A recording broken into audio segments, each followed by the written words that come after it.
Next हम देखते हैं property of EM wave. EM wave की कुछ स्पेसिफिक प्रॉपर्टी होती है, उसको वन बाय वन देखेंगे हम। जैसे पहली प्रॉपर्टी क्या है, EM wave produce by oscillating charge. ये मैं पहले भी बता चुका हूँ कि ईएम वेव कब प्रोड्यूस होगी, जब कोई चार्ज ऑसिलेट करेगा, क्योंकि जब कोई चार्ज ऑसिलेट करेगा देन इलेक्ट्रिक फील्ड ऑसिलेट करेगी, और इलेक्ट्रिक फील्ड के ऑसिलेट करने से मैग्नेटिक फील्ड आएगी। ये हम पूरा ऑलरेडी डिस्कस कर चुके हैं प्रोडक्शन ऑफ ईएम वेव में। दूसरी प्रॉपर्टी है, ईएम वेव को चलने के लिए कोई मीडियम की रिक्वायरमेंट नहीं रहेगी। Third property, speed of EM wave होती है 3 × 10⁸ मीटर पर second. Fifth property, electric and magnetic field हमेशा फेज में रहेंगे। अब फेज में रहने का मतलब ये है कि जब आपकी इलेक्ट्रिक फील्ड मैक्सिमम है तो मैग्नेटिक फील्ड मैक्सिमम आएगी, अगर इलेक्ट्रिक फील्ड जीरो है तो मैग्नेटिक फील्ड जीरो है, और अगर इलेक्ट्रिक नेगेटिव है तो मैग्नेटिक भी नेगेटिव है। हमेशा फेज में रहेंगे, आउट ऑफ फेज से नहीं चलेगी। जैसे जैसे इलेक्ट्रिक फील्ड का एंगल है वैसे वैसे मैग्नेटिक फील्ड का एंगल है। फिफ्थ प्रॉपर्टी है कि ईएम वेव ट्रांसफर नेचर की होती है। हम पूरा टॉपिक इसमें डिस्कस कर चुके हैं। अगर ईएम वेव किसी मीडियम में जाएगी तो स्पीड जो होगी वो c से कम होगी। देखिए वैक्यूम में जो स्पीड है वो है 3 × 10⁸, लेकिन किसी मीडियम में जाएगी तो स्पीड हमारी कम हो जाएगी उसमें। सेवंथ प्रॉपर्टी है, electric vector responsible for optical effect. EM wave के अंदर दो चीजें होती है, electric field and magnetic field, लेकिन जो इलेक्ट्रिक वेक्टर होता है ईएम वेव में वो रिस्पॉन्सिबल होता है ऑप्टिकल फेनोमेना के लिए। देखिए ईएम वेव रिफ्लेक्शन भी शो करती है, रिफ्रैक्शन भी शो करती है, पोलराइजेशन भी उसके अंदर होता है। तो ये सारे ऑप्टिकल फेनोमेना है, डिफ्रैक्शन भी होता है, इंटरफेरेंस भी होता है। तो ये सारे ऑप्टिकल फेनोमेना कौन रिस्पॉन्सिबल है ईएम वेव के अंदर? तो जो इलेक्ट्रिक कंपोनेंट होता है वही रिफ्लेक्शन करता है, वही रिफ्रैक्शन करता है, इंटरफेरेंस, डिफ्रैक्शन, पोलराइजेशन सबके लिए रिस्पॉन्सिबल है इलेक्ट्रिक वेक्टर। तो इसीलिए हम इसको लाइट वेक्टर भी बोलते हैं। मैग्नेटिक फील्ड जो मैग्नेटिक वेक्टर होता है उनका इन चीज़ों से बहुत कम रिस्पॉन्सिबिलिटी है उसकी। कंट्रीब्यूशन हम ये कह सकते हैं कि 90% कंट्रीब्यूशन इलेक्ट्रिक फील्ड की है ऑप्टिकल के लिए, 10% मैग्नेटिक फील्ड की है। एक प्रॉपर्टी है कि E0/B0 = C होता है इन फ्री स्पेस के अंदर। मतलब इलेक्ट्रिक फील्ड ज़्यादा होती है as compared to magnetic field. कितनी ज़्यादा होती है? E0 = C × B0। ये लेकिन ये फ्री स्पेस में है, मीडियम में नहीं है, क्योंकि मीडियम में स्पीड चेंज हो जाती है। नाइन्थ है EM uncharge, so no effect of electric and magnetic field. क्योंकि EM वेव के अंदर कोई चार्ज होता नहीं, तो इसीलिए ना तो कोई इलेक्ट्रिक का इफेक्ट उस पर रहता है ना मैग्नेटिक का रहता है। यानी जिस डायरेक्शन में EM वेव जा रही है, अगर वहाँ कोई इलेक्ट्रिक और मैग्नेटिक फील्ड है तो वो अपनी डायरेक्शन चेंज नहीं करेगी, वो वैसे ही चलती रहेगी, क्योंकि वो अनचार्ज है। अगर कोई चार्ज होगा तो ही उस पर E और B का इफेक्ट रहता है। 10th E × B tell the direction of EM wave. देखो ये हम वेक्टर फॉर्म में बता रहे हैं कि E × B ये हमें डायरेक्शन ऑफ EM वेव बताएगा। तो मैं इसको ऐसे शो कर देता हूं कि सपोज इलेक्ट्रिक फील्ड जो है वो J की तरफ जा रही है, ये इलेक्ट्रिक कंपोनेंट है। मैग्नेटिक कंपोनेंट वो K की तरफ जा रहा है। तो E × P मतलब J × I, J × K = I होगा, यानी इस तरफ ये शो करेगा। ठीक है, अगर J को K से मल्टीप्लाई करेंगे तो वो किस तरफ जा रहा है? वो एक्स एक्सिस की तरफ जा रहा है। तो E × B हमेशा डायरेक्शन ऑफ EM वेव बताएगा, क्योंकि EM वेव इन दोनों पे परपेंडिकुलर है, जो कि अगर एक J में है एक K में है तो ऑब्वियसली वो I के अंदर होगा। अब 11th प्रॉपर्टी देखते हैं इसकी।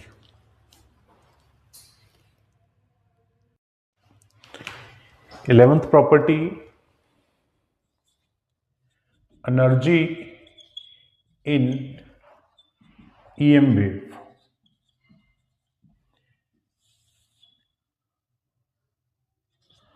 देखिए हमें पता है कि जो EM वेव है उसमें दो कंपोनेंट होते हैं, एक इलेक्ट्रिक फील्ड, एक मैग्नेटिक फील्ड। तो उसकी जो टोटल एनर्जी है उसमें जो कंट्रीब्यूशन रहेगा 50% इलेक्ट्रिक फील्ड का रहेगा, 50% मैग्नेटिक फील्ड का रहेगा। तो इसी को हम देखेंगे अभी। देखिए, अगर आपके पास फील्ड है स्टैटिक, हम यहां लिखेंगे इन static field E and B, दोनों फील्ड अगर स्टैटिक है तो इनकी एनर्जी क्या होगी? इलेक्ट्रिक कंपोनेंट होता है half epsilon naught E square और मैग्नेटिक कंपोनेंट होता है B square by mu not. इसे हम बोलते हैं average density, average density of energy, average energy density.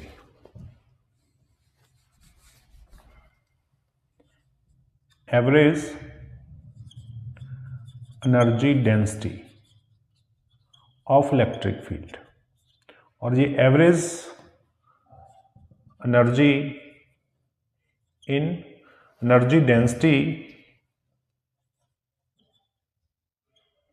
In magnetic field. अगर कोई फील्ड स्टैटिक है, अगर वो चेंज नहीं हो रही, तो उसकी जो मैग्नेटिक फील्ड है उसकी जो इलेक्ट्रिक एनर्जी और मैग्नेटिक एनर्जी का ये फॉर्मूला होता है, ऑलरेडी हम 3rd एंड 4th चैप्टर में ये कर चुके हैं। But we know in EM wave E and B is changing with respect to time and x। हमें पता है, हम प्रोडक्शन में कर चुके हैं कि E और B दोनों टाइम के साथ और x एक्सिस के साथ चेंज हो रही है। तो अगर वो चेंज हो रही है तो हम डायरेक्ट ये फॉर्मूला नहीं लिख सकते। फिर हमने ये पढ़ा हुआ है AC के अंदर RMS value, root mean square value. तो हम इलेक्ट्रिक फील्ड और मैग्नेटिक फील्ड की यहाँ पे रूट मीन स्क्वायर वैल्यू लेंगे। तो in case of EM wave जो एनर्जी डेंसिटी होगी इलेक्ट्रिक फील्ड की, उसको हम लिखेंगे half epsilon naught E square RMS।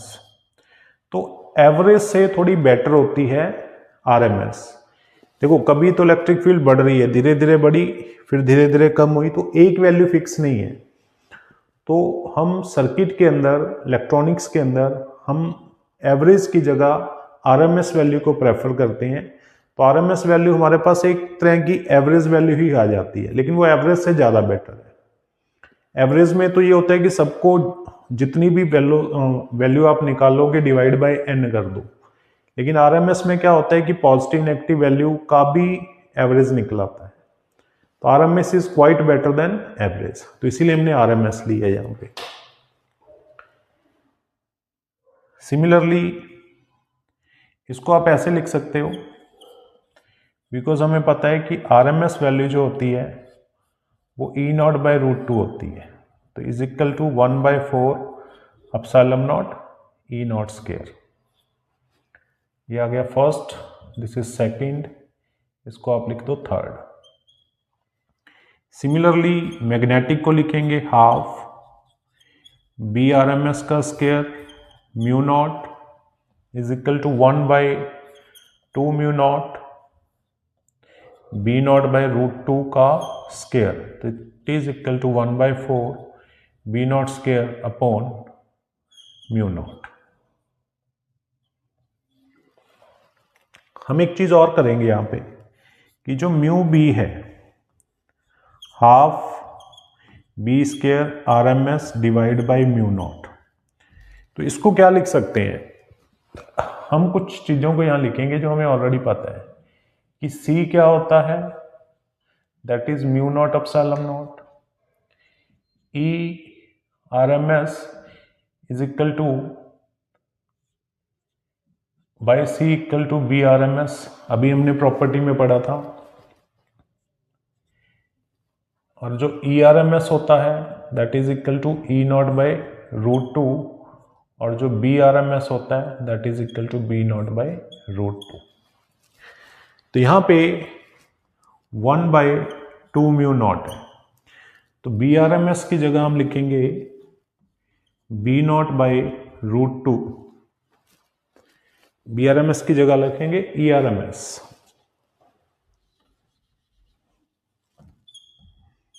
ERMS divide by C whole square. तो यह आ गया 1/2 mu naught C square E square RMS। और 1/म्यू नॉट C स्क्वायर को हम यहां से लिख सकते हैं 1/म्यू नॉट C स्क्वायर, दोनों तरफ इसको स्क्वायर करके देन इजिली हम ये निकाल सकते हैं। तो 1/म्यू नॉट C स्क्वायर की जगह लिख देंगे हम half epsilon naught E square RMS। तो अब देखिए ये टर्म वही बन गई जो हमारे पास म्यू ई है, तो hence it is equal to mu E. तो हम यहाँ पे लिखेंगे hence magnetic energy equal to electrical energy होती है ईएम वेव के अंदर। मतलब ईएम वेव के दो कंपोनेंट की जो एनर्जी है magnetic and electric both are equal. अच्छा, अब हम टोटल एनर्जी निकालेंगे, total energy of EM wave. हमें पता है उसमें इलेक्ट्रिक एंड मैग्नेटिक कंपोनेंट दोनों आएंगे, क्योंकि दोनों सेम है तो आप इसको लिख सकते हो 2 म्यू ई। तो इसके हम दो केस बनाएंगे अभी, एक इधर एक इस तरफ। अगर मैं इसको 2 म्यू ई भी लिख सकते हो 2 म्यू बी भी लिख सकते हो। तो पहले मैं अगर इसको 2 म्यू ई लिखता हूं और यहां पे म्यू ई की वैल्यू हम पुट करते हैं ये वाली,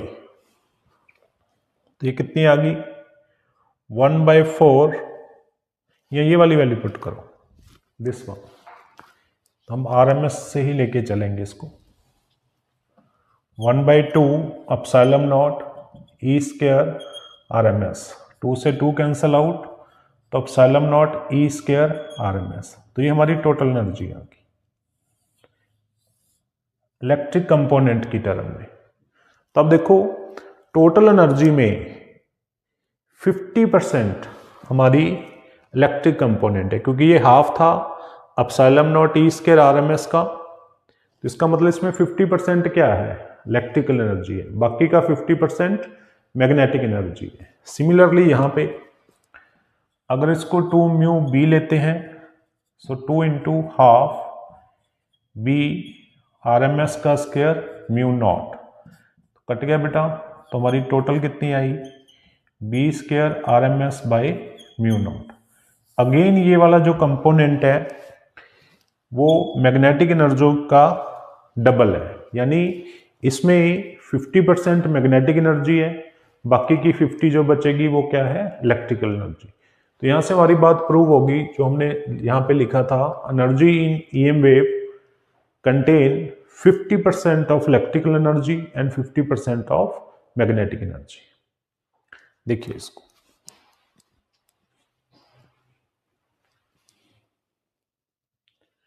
नेक्स्ट प्रॉपर्टी देखते हैं अभी, प्रॉपर्टी नंबर 12।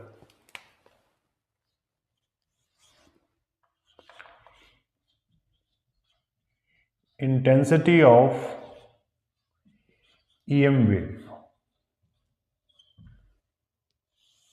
इसको आई से डिनोट करते हैं।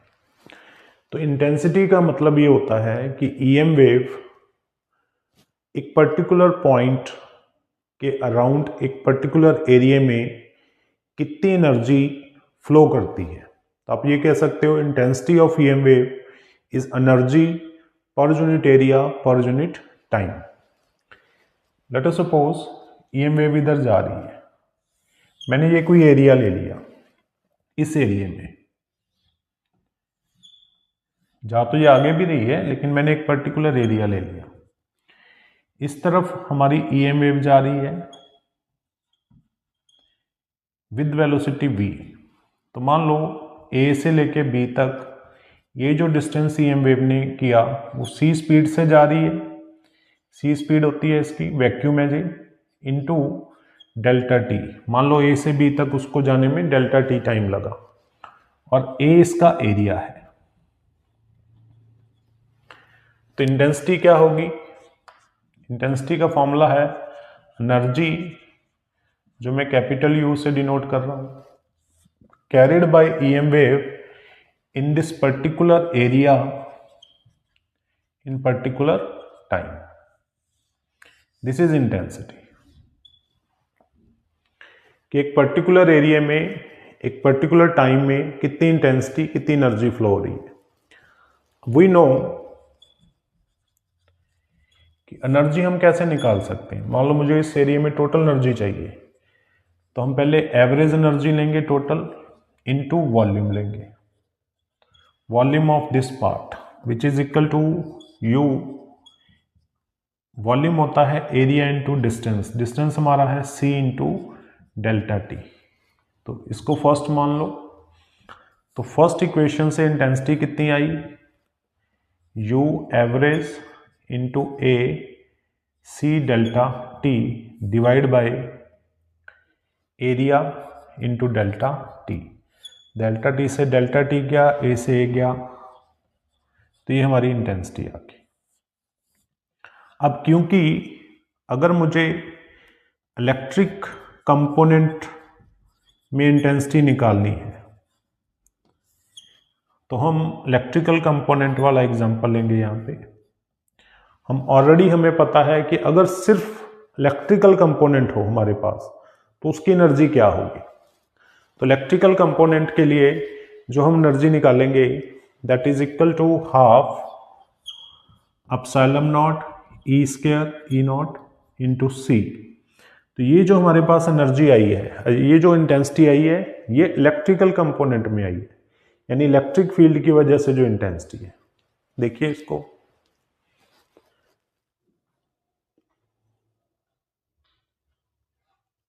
आप इसको, क्योंकि ईएम वेव चेंज होती है तो आप ऐसे भी लिख सकते हैं epsilon not E square R M S C, क्योंकि जो ई आर एम एस होती है that is equal to E naught by √2। Similarly अगर आप इसको मैग्नेटिक कंपोनेंट में लिखोगे,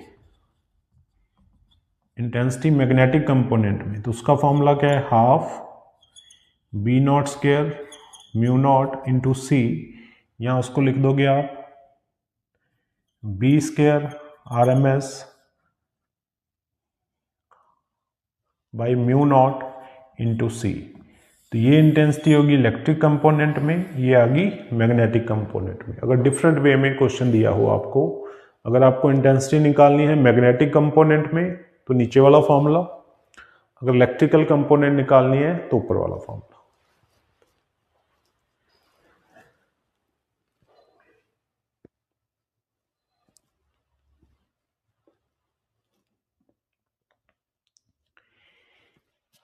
एक हमारे पास आता है, इसी के अंदर टॉपिक है पॉइंटिंग वेक्टर।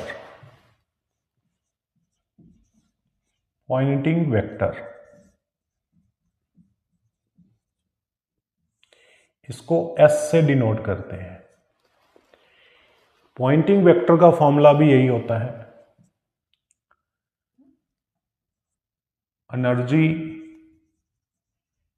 पर यूनिट एरिया इनटू टाइम, यानी U अपॉन ए इंटू टी। पॉइंटिंग वेक्टर को हम ऐसे भी लिख सकते हैं, एक ये फॉर्मूला हो गया, एक इसका फॉर्मूला हो गया E cross B divide by mu naught. This is Poynting vector, this is also Poynting vector. अब ये पॉइंटिंग वेक्टर क्या होता है, ये भी एनर्जी होती है, पर unit area per unit time होती है। अब लाइक ऐसा कह दो जैसे हम सन के आगे खड़े हैं, सूरज के आगे खड़े हैं, तो जो सन है वो हमें लाइट दे रहा है, उसकी एक पर्टिकुलर डायरेक्शन है कि सन से लाइट अर्थ की तरफ आ रही है, हमारी तरफ आ रही है, और हमारे ऊपर जो सनलाइट है वो एक पर्टिकुलर टाइम में कितनी पड़ी, सन की एनर्जी हमारे ऊपर हमारे एक पर्टिकुलर एरिया में 1 सेकंड के लिए या 2 सेकंड के लिए हमारे फेस पे पड़ी, एक तो उसे कहते हैं पॉइंटिंग वेक्टर। यानी ईएम वेव का पॉइंटिंग वेक्टर का मतलब है, अगर ईएम वेव एक पर्टिकुलर डायरेक्शन में जाके एक पर्टिकुलर एरिया के अंदर 1 सेकंड में जो energy they, that is Poynting vector. अगर हम धूप के अंदर सारा दिन खड़े हों, सुबह से लेकर शाम तक, तो जो सन है जब तक वो निकला हुआ है उसने हमारे ऊपर कितनी energy the, that is intensity. Similarly EM wave किसी बॉडी पे पर्टिकुलर एरिया पे एक काफ़ी लंबे टाइम के लिए कितनी एनर्जी दे रही है, दैट इज इंटेंसिटी। ये दोनों में फ़र्क है। तो यहाँ पे E cross B by mu naught उसकी डायरेक्शन बताता है कि पॉइंटिंग वेक्टर एक डायरेक्शन है कि ईएम वेव ने उस डायरेक्शन में, पर्टिकुलर डायरेक्शन में कितनी एनर्जी दी। लेकिन इंटेंसिटी एक स्केलर है कि किसी बॉडी पे एनर्जी ईएम वेव ने कितनी दी है, बट किस डायरेक्शन में दी है इससे कोई मतलब नहीं हमारा। So this is the difference between two. Next property देखते हैं अभी।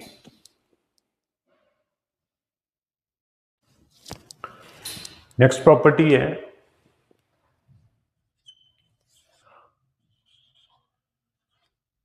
मोमेंटम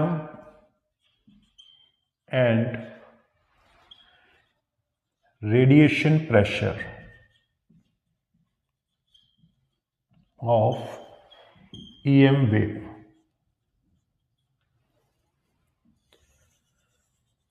देखिए, जो ईएम वेव होती है उसके अंदर एनर्जी होती है। EM wave not carry mass, EM wave carry only energy. तो जब कोई फास्ट मूविंग एनर्जी यानी कि ईएम वेव किसी बॉडी से स्ट्राइक करेगी तो उस बॉडी को फोर्स लगेगा। एक पर्टिकुलर एरिया पे फोर्स लग रहा है तो मतलब उसको प्रेशर लगा। तो ईएम वेव में प्रेशर होता है, उसमें मोमेंटम भी होता है। वो मोमेंटम एनर्जी के कारण ईएम वेव के अंदर प्रोड्यूस होगा। बिकॉज मोमेंटम जब भी वर्ड आता है तो हमें ऐसा लगता है कि पार्टिकल होना चाहिए जिससे मोमेंटम क्रिएट होगा। नहीं, ईएम वेव में मास तो है ही नहीं, तो पार्टिकल की तो बात ही नहीं है। ईएम वेव में एनर्जी है, उस एनर्जी से जो मोमेंटम क्रिएट है हमें वो निकालना है एंड उसका प्रेशर निकालना है। तो देखिए, we know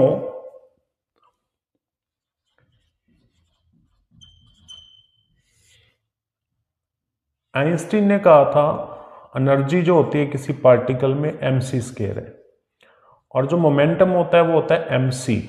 but EM wave में मास नहीं है तो हम यहां से m निकाल के p बाई सी इसको पुट कर देंगे फर्स्ट में। तो इसलिए E कितना आ गया, p by C into C square, ये इससे कट गया तो मोमेंटम आपका आ गया E by C. E is energy जिसको मैंने U से रिप्रेजेंट किया था पहले, तो ये हमारा मोमेंटम है। अच्छा, आल्सो वी नो कि अभी हमने पॉइंटिंग वेक्टर किया था, that is equal to energy per unit area into time. अगर किसी बॉडी पे 1 सेकंड के लिए एनर्जी आती है तो उसका पॉइंटिंग वेक्टर होगा U बाई ए, यानी U कितना होगा S इंटू ए। तो हम इसको थर्ड इक्वेशन से ये भी लिख सकते हैं कि जो मोमेंटम होता है U by C that is equal to Poynting vector into A divide by C, this is momentum. तो ये एक फॉर्मूला बन गया, हम इससे क्वेश्चन सॉल्व कर सकते हैं। यहाँ पे कंफ्यूजन आता है, हमने टाइम नहीं लिया तो टाइम मैंने 1 सेकेंड लिया। अब ईएम वेव जिसके अंदर इतना मोमेंटम है, जब वो किसी वॉल के साथ टकराई ऐसे और फिर वापस आई, मान लो इधर जाते हुए उसका मोमेंटम p1 है, इधर जाते मोमेंटम p2 है, तो जो चेंज इन मोमेंटम हुआ उसे हम कहेंगे p1 minus p2। Let us suppose कि ये जो मोमेंटम चेंज हुआ वो किसके इक्वल है, वो p के इक्वल है। ये हमने सपोज कर लिया कि जब ये वेव जिसके अंदर कोई मोमेंटम है वो दूसरी से टकरा के वापस आएगी तो दोनों में जो मोमेंटम हुआ, दोनों में जो चेंज इन मोमेंटम हुआ वो p है, ये हमने सपोज किया है। तो हमें पता है कि जब मोमेंटम चेंज होता है किसी वॉल पे तो उसको प्रेशर लगता है। तो इस वॉल को जो प्रेशर लगा, क्योंकि ये ईएम वेव ने लगाया, तो इसे हम कहेंगे रेडिएशन प्रेशर। ये किसके इक्वल होगा, हम कहेंगे चेंज इन फोर्स, और चेंज इन फोर्स क्या है, चेंज इन मोमेंटम, यानी dp by dt in particular area. क्योंकि मैं यहाँ पे लिख देता हूँ, प्रेशर होता है फोर्स बाय एरिया और फोर्स को हमने लिखा है dp by dt according to Newton second law. तो यहाँ पे radiation pressure is equal to, ये मैंने सपोज किया है कि जो चेंज इन मोमेंटम हुआ है वो है p, तो यहाँ हम इसको लिख लेंगे p upon a into dt। और जो मोमेंटम है वो किसके इक्वल होता है, वो u बाई c के इक्वल होता है, तो a इंटू dt। देखिए इसको, तो ये आपका रेडिएशन प्रेशर आ गया। हमने ये भी पढ़ा है कि जो इंटेंसिटी होती है that is equal to u upon a into T. तो आप इसको यहां पे ऐसे भी लिख सकते हैं कि जो रेडिएशन प्रेशर है वो I अपॉन c होता है। This is also the formula. So जब भी कोई EM वेव किसी वॉल के साथ पर्टिकुलर एरिया में स्ट्राइक कर रही है तो उस वॉल को जो रेडिएशन प्रेशर लगता है उसका ये फॉर्मूला है। आप कोई भी यूज कर सकते हो जैसा आपको डाटा गिवन है। देखिए इसको,